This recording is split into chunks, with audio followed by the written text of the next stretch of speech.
શ્રી ભારદ્વાજગીરીજી બાપુને આપણને આશીર્વચન આપવા માટે નમ્ર વિનંતી। તેમના આશીર્વાદ સાથે આપણે આ લગ્નોત્સવમાં સાક્ષી બનીશું। हरि ओम। गजाननं भूतगणाधिसेवितं कपितजम्बूफलचारुभक्षणं उमासुतं शोकविनाशकारिकं नमामि विघ्नेश्वरपादपङ्कजं। वक्रतुण्डं महाकाये सूर्यकोटिसमप्रभो निर्विघ्नं कुरु मे देव सर्वकार्येषु सर्वदा। આજના પાવન પ્રસંગે પવિત્ર ડાંગ જિલ્લાની પાવન ભૂમિની અંદર તેજસ્વીની ચેરિટેબલ ટ્રસ્ટના માધ્યમથી 101 આદિવાસી વરવધુના સમૂહ લગ્ન નિમિત્તે મંચસ્થ ઉપસ્થિત તમામ સંતવૃંદ, મહાનુભાવ, ઉદ્યોગપતિઓ, સેવક સમાજ, સાથે સાથે વિપ્રબંધુઓ અને વ્યવસ્થામાં તન મન અને ધનથી સહયોગ આપનાર તમામ કાર્યકર્તાઓ, ભાઈઓ બહેનો, યુવાનો, વડીલો, બાળકો, સાથે સાથે જેનું પરમ સાનિધ્ય પ્રાપ્ત થાય અને જેનો જીવન જ એક સંકલ્પ છે। ઓલું કહે ને કે અષ્ટાદશ પુરાણેષુ વ્યાસસ્ય વચનમ દ્વયમ પરોપકાર પૂર્ણાય પાપાય પરપીડનમ। 18 પુરાણો, 4 વેદો, આ તમામ સનાતન વૈદિક પરંપરાના તમામ ધર્મ ગ્રંથોનું અધ્યયન કર્યા પછી માત્ર બે જ વસ્તુ કે બે જ સ્થિતિ એવી છે વ્યક્તિ અને જીવની, જો સમજાઈ જાય પછી કોઈ લેશ માત્ર દુઃખ કે ગ્લાનિ જીવનમાં રહેતી નથી। પરોપકાર પૂર્ણાયમ કે પોતાના આ પવિત્ર જીવન રૂપી યાત્રામાંથી તન મન ધનથી, સમયથી, વસ્તુથી, વ્યવસ્થાઓથી જો કોઈ પણ એક ક્ષણ પરોપકાર માટે નીકળી જાય છે તો એનાથી મોટું કોઈ પુણ્ય નથી આ સંસારની અંદર, એવું વ્યાસજી સ્વયં કહે છે। અને પાપાય પરપીડનમ કે આપણા દ્વારા, આપણા માધ્યમથી એક નાનામાં નાની કીડીથી લઈને હાથી સુધીના જીવોની વચ્ચે આપણે કોઈના દુઃખનું માધ્યમ બની અથવા તો કોઈના દુઃખનું કારણ બની તો એનાથી મોટું પણ દુઃખ આ સંસારમાં કોઈ નથી। એટલે કહેવાની વસ્તુ કે 101 દંપતીઓના જીવનની અંદર ધર્મ, અર્થ, કામ, મોક્ષની આ ચારે જવાબદારીના ધર્મ ગ્રંથથી, ધર્મ બંધનથી બાંધવાની જે પ્રેરણાની જ્યોત જલાવી એવા બ્રહ્મવાદીની પૂજ્ય હેતલ દીદીના આ માધ્યમથી ને એના સંકલ્પથી વિચાર કરો કે જેનું નામનો અર્થ તમે ઘણી બધી વ્યવસ્થાઓથી સમજી શકો છો। હેતલ કે મતલબ તલ કહેતા ધરાતલથી લઈને હે મતલબ કે ઈશ્વર જ્યારે આપણી ઉપર કોઈ પ્રકારની આપત્તિ, વિપત્તિ, વિડંબના આવે તો આપણે કોને યાદ કરી? પરમાત્માને યાદ કરી કે હે ભગવાન, હે હનુમાન।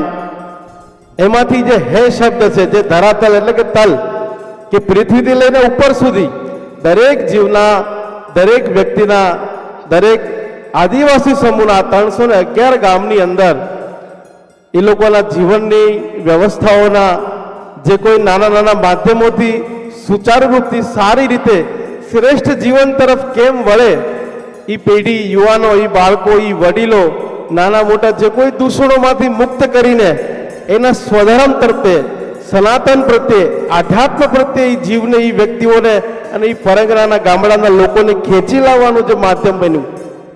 સાથે સાથે આપણે હેત કહીએ, હેત કહેતા કે પ્રેમ, સ્નેહ, એક નામનો અર્થ એવો પણ છે કે જેમાં તલભાર, કોઈ પ્રકારનો અહંકાર નથી, અભિમાન નથી, કોઈ એવો ઈગો નથી। કારણ કે આ બધી એવી સરળ વસ્તુઓ છે કે સમજાવી ભાષામાં કહીએ કે જો તમને ખોટું બોલતા આવડી જાય તો લગભગ દુનિયાનું બધું કામ તમને આવડે। કારણ કે ખોટું જ બોલવાનું છે। હેલિકોપ્ટર ઉડાડો તો કે હા ઉડાડી દઈએ, 2 વખત ઉડાડેલું છે, કારણ કે ખોટું બોલતા આવડી ગયું છે। એમ પરોપકાર કરવા માટે, પરમાર્થ કરવા માટે એટલો બધો હૃદયની અંદર અનહદ સ્નેહ, અનહદ પ્રેમ લઈને બેઠા છે આ જેની આજે હું અને તમે બધા સાક્ષીરૂપ છીએ કે આ ભવ્ય માહોલ, એટલા બધા લોકો આટલી મોટી સંખ્યાની અંદર આ જીવનના સારા અને પવિત્ર બંધનમાં બંધાવા જઈ રહ્યા છે 101 નવ દંપતીઓ. આ બધા જના પરોપકારનું, સુખનું, ઐશ્વર્યનું માધ્યમ હેતલ દીદીને પરમાત્માએ નિમિત્ત બનાવ્યા છે. જેમ આપણા મિનિસ્ટર સાહેબે વાત કરી કે ઘણી બધી દીકરીઓ છે, પણ આ ધર્મ ઉપર, આ પંથ ઉપર, આ વ્યવસ્થાઓ ઉપર વ્યક્તિએ કેટલી હદે ત્યાગ કર્યો હશે ત્યારે અહીંયા સુધી પહોંચ્યા છે. કારણ કે આપણે એવી કહેવત છે ને, ત્યાગે સો આગે. ત્યાગ શબ્દ સુધી રહે પણ વ્યવસ્થામાં ન આવે તો એનો કોઈ મતલબ અર્થ નથી. અને આજે આપ બધા અને હું પણ જોઈ રહ્યા છું કે શબ્દ પૂરતી ત્યાગ સીમિત નથી, વ્યવસ્થાઓ સુધી, ધરાતલ સુધી પહોંચાડી દીધો છે કે એના ત્યાગથી, એમની તપસ્યાથી, એના સંકલ્પથી આજે લાખો લોકોના જીવન બદલાઈ રહ્યા છે. કરોડો લોકોની શ્રદ્ધા સનાતન તરફ, ઈશ્વર તરફ, પોતાના સ્વધર્મ તરફ, આધ્યાત્મ તરફ વળી રહી છે. એન કેન કોઈ પણ પ્રકારથી સનાતન વૈદિક પરંપરાની આ જ્યોત આ ડાંગ જિલ્લાના આ જંગલની અંદર, આપણે બધાએ સાંભળ્યું હતું જંગલમાં મંગલ હોય, પણ એ બધી વસ્તુ તો કહેલી વાતો છે. પણ વાસ્તવિક તમે વાસુના ધામ અને આ તેજસ્વની પ્રકૃતિ ધામની અંદર આવીને જોશો તો ખરેખર લાગશે કે ભાઈ આ જંગલમાં મંગલ જ છે અને આ મંગલ દેખાઈ રહ્યું છે ચારે બાજુ. એ પણ દીદીની સાથે અમારા વિપ્રબેન આચાર્ય કેતન દાદા જે તન મન ધનથી આજે કોઈને પણ કશું કહો, કોઈ અપેક્ષા વગર કોઈ કશું નથી કરતું, પણ એવા મહાપુરુષોના સંસ્કારો જેના બ્લડની અંદર, જેના લોહીની અંદર હોય અને જેનો આરાધક ઈષ્ટદેવ મહાદેવ હોય, એ ક્યારેય કોઈને પાસે ક્યારેય અપેક્ષા નથી રાખતો. એ તો માત્ર આશીર્વાદની ચેષ્ટા રાખે છે કે આ કોઈ વ્યક્તિ આવી જાય તો મારા મહાદેવની કૃપા આના ઉપર થઈ જાય અને તન મન ધનથી એના જીવનનું, એના પરિવારનું કલ્યાણ કેમ થાય, એની આપેલી વ્યવસ્થાઓનું, એની આગળ જે ઐશ્વર્ય છે એનો સદમાર્ગે ઉપયોગ કેવી રીતે થાય, એવી સતત ચેષ્ટા કરી દેશ વિદેશ અને પરદેશ સુધી આ આશ્રમ પૂજ્ય હેતલ દીદી અને તમામ વ્યવસ્થાઓનું એકલા હાથે અને આપ બધાની સાથે એકદમ નિમ્ન કક્ષાએ બનીને પોતાના હૃદયમાં સ્થાન પ્રાપ્ત કરનારા એવા કેતન દાદા આચાર્ય,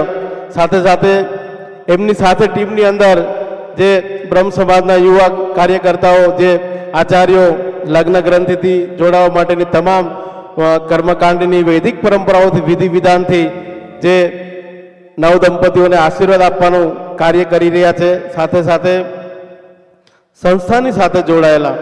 અને વચ્ચે વાત કરી દીદીએ કે તન મન અને ધનથી જે માત્ર આદેશ કરે અને એ બધા લોકો એના આદેશનું પાલન કરનારા તમામ મહેમાનશ્રીઓ પણ આ પ્રસંગની અંદર આ નવ દંપતીના આશીર્વાદ આપવા પધાર્યા છે. બધા જ લોકોનું હૃદયથી સ્વાગત કરીએ છીએ, અભિનંદન કરું છું. સાથે સાથે જે સંકુલ નિર્માણને લઈને જે ચર્ચાઓ થઈ, કારણ કે આજના સમયની અંદર વ્યવસ્થા વગર બધું ખોટું છે. ખાલી ઈચ્છાઓથી અને અપેક્ષાઓથી તો ક્ષણિક સમય સુધી તમારું મન રાજી રહી શકે, પણ વ્યવસ્થાના નિર્માણ કરવામાં જે પરમાર્થ લાગે છે, જે સંઘર્ષ થાય છે અને પરમાત્માની કૃપાથી જે એને ઈશ્વર નિમિત્ત બનાવે છે, એવા બધા ધન કુબેરોને પણ આદેશ કરું છું અને વિનંતી પણ કરું છું કે તન મન ધનથી જે કોઈ આપને દીદી દ્વારા, કેતન દાદા દ્વારા જે આદેશ થાય અને આપ એનું પાલન કરી પોતાની જે પવિત્ર ધન લક્ષ્મી જે છે એ આવા સારા કાર્યોમાં વાપરીને, કારણ કે મેં એવું મહાપુરુષોના મોઢેથી સાંભળ્યું છે કે ક્યારે પણ વ્યક્તિએ સંતોષી તો રહેવું જોઈએ, પણ કાંઈ ને કાંઈ પ્રવૃત્તિમાન રહેવું જોઈએ. કારણ કે ઓલો કહે ને, ઉંમર તો એક નંબર છે, પણ જે તમે તમારી જિજ્ઞાસાને સમાપ્ત કરી દેશો ને તો તમે કદાચ 25 વર્ષના હશો તોય વૃદ્ધ થઈ જશો. જિજ્ઞાસા ક્યારેય સમાપ્ત ન કરવી જોઈએ. એ પછી તમે તમારા જે ક્ષેત્રની અંદર હો ત્યાં તમારી જિજ્ઞાસા સતત જીવતી રહેવી જોઈએ. કારણ કે જિજ્ઞાસા એવી આશા છે કે તમને ઠેઠ પરમાત્મા સુધી દર્શનની પ્રાપ્તિ કરાવી દેશે. સંતોષ તો મનથી રાખવાનો, પણ જિજ્ઞાસા ચોક્કસ જીવતી રહેવી જોઈએ કે આ કરશું, પેલું કરશું, ત્યાં જશું, કેમ નહીં થાય, શું લેવા નહીં થાય, એને મળશું, પેલાને મળશું, વિનંતી કરશું, એના માટે ચર્ચાઓ કરશું, એના માટે પ્રવાસ કરશું. તમામ પ્રકારની જિજ્ઞાસાઓને સતત પોતાના કર્તવ્ય કર્મમાં બાંધી રાખવાની, જેથી કરીને આપણે આવા ભગીરથ કાર્યોને આવતા ભવિષ્યની અંદર પણ વધારેથી વધારે સંખ્યામાં અને વધારેથી વધારે લોકો આ પરમારથની અને આ સેવાનો લાભ લે.